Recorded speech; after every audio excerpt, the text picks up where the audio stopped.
to do that later. So that's one thing we're going to look at. But what I also want you to look at is the pupil and the eyes. Notice that when I select the pupil here and move it over, notice that the pupil is masked within the eye. Everybody seeing that? Same thing for the other pupil. When we move the pupil around, notice that the pupil is masked within the eye. When we look at our character, we want the same effect to take place with our character, that when we move the pupil around, it stays within the eye, but it is masked. Because when you're starting to animate him and you're having the character looking left or right, we don't want it to look like this. It's just going to look weird. So we're going to now look at how we go about masking the pupil inside of the eye. All right, now let's look at a few things. So this is the group that contains the Ringo character. Let's examine how the pupil and the eyes were masked. I'm going to find, so I press O to find the eyeball layer. So here we have the pupil and here we have the eyeball. Now, this is what I want you to look below the two models. You'll notice that here I have what is called an auto patch and I have what is called a cutter tool. These two tools or modules are what we use to patch, not to patch, to mask our pupil inside of the eyeball. And then now we have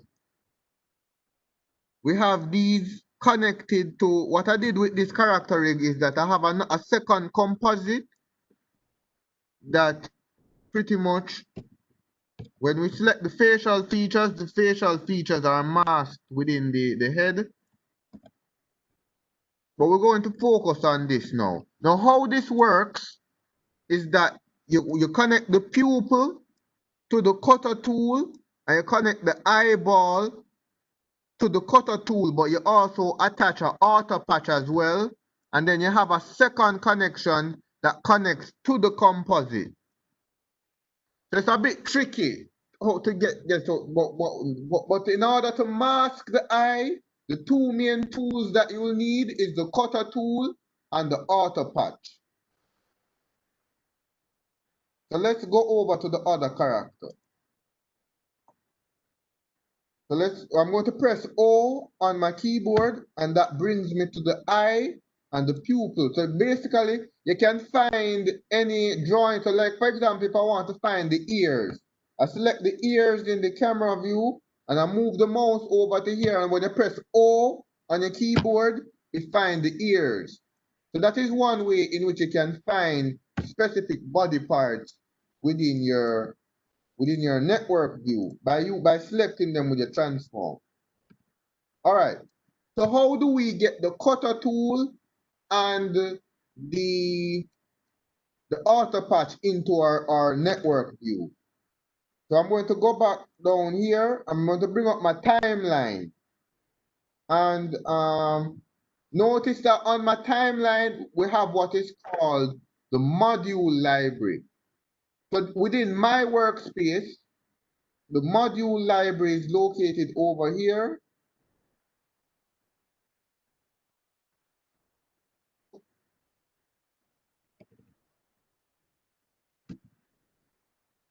This is our module library, and in our module library, it contains different special effects modules that you can use to achieve different things. So for example, we have our auto patch, and we have our cutter tool. We can add additional composite. We have color overrides, underlay, transparency. If I was to click on all modules, it would give a list of modules in alphabetical order, starting from the numerical, from A, go all the way down to W. So they're labeled alphabetically when you click on all modules here. Sure. Yes? For example, you're only seeing your timeline view right here. What you have to do is to click this little down arrow here, and then you're going to look for your module library. I can add your module library, so I can switch over to my timeline view, and I can switch over to my module library. And what we need is the cutter tool and the auto patch. So what you do is you simply click and drag the cutter tool into your network view, and you click and drag the auto patch into your network view. So these are the two ingredients that we need. I call them ingredients. These are the two tools that we need to create the masking of our eye. Now, how this works is that I tend to forget which connection goes where. So I know that the pupil goes into one of the connection port because the cutter tool has two ports.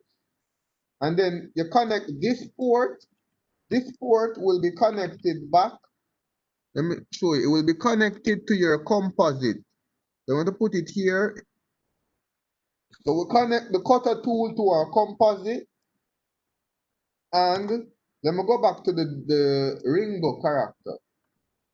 So here in this example, we have where the pupil is connected to the right side of the cutter tool, and the eye is connected to the left side. So it's very important that you get the order in which, so your pupil go to the right side, your eyeball go to your left side.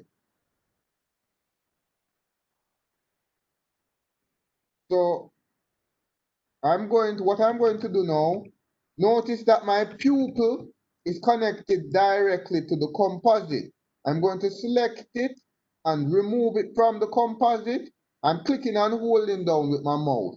And I'm going to drag it over here, and I'm going to connect it to the right side. So the cutter is connected to the right side.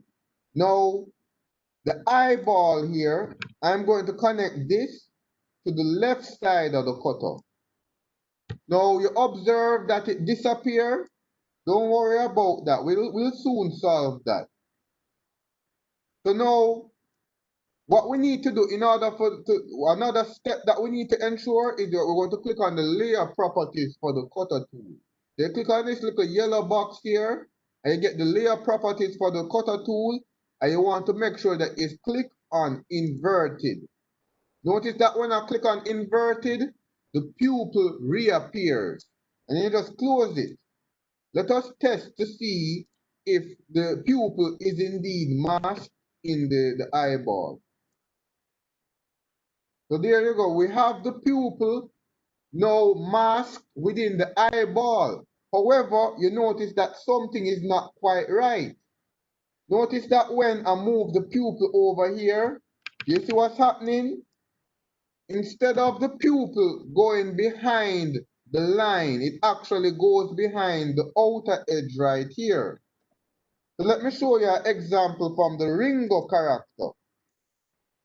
When I move the pupil over, notice that the pupil goes behind the actual line right here.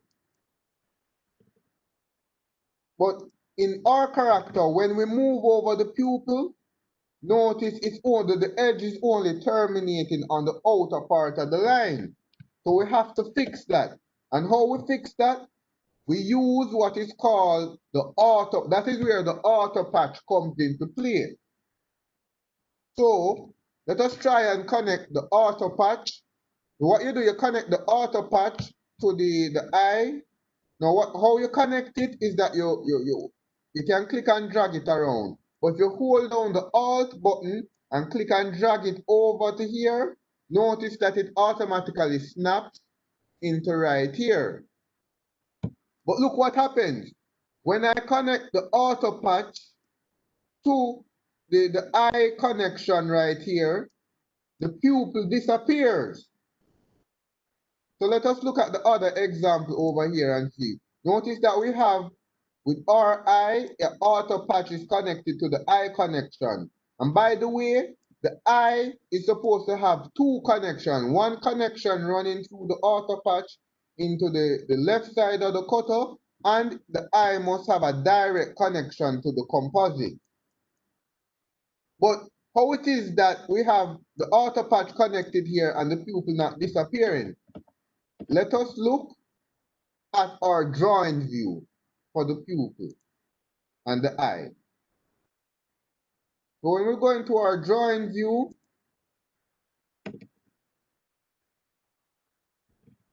notice that we're seeing the pupil here. But I want you to pay very close attention to these icons down here. These are additional layers within your drawing layer. So we have what is called the overlay art, we have the line art, color art, and underlay art. Now, what is happening now, you see a line art, when we initially traced over our character was traced over on the line art layer. But in order for it to work with the outer patch, we have to copy the drawing and put it on the color art. If I was to go over to the eyeball, this is the eyeball here. Notice that here we have the line art for the drawing. But if I was to go over into the color art, we actually have the fill for the color art separate. So we have the color art on the color art layer here, and we have the line art on the line art layer. And now with the pupil now, let me select the pupil. We have the color art here. So let us make those changes to our character. What I have to do is bring up the drawing view for the eye. And remember, you know, what can happen is that we can use the select tool and we can actually select the fill separately and we can move the fill out. Notice that I select the fill and the fill is selected by itself. So what I'm going to do is that I selected the fill and I'm going to cut it. Right click cut, or you can press Ctrl X. So you cut it. So notice that we're on the line art layer. What we're going to do, we're going to go onto the color art layer. There's nothing on our color art. And we're going to paste that fill right there. Notice that as soon as I paste the fill on the color art, the pupil reappears. Let us see if that fixes the problem. All right.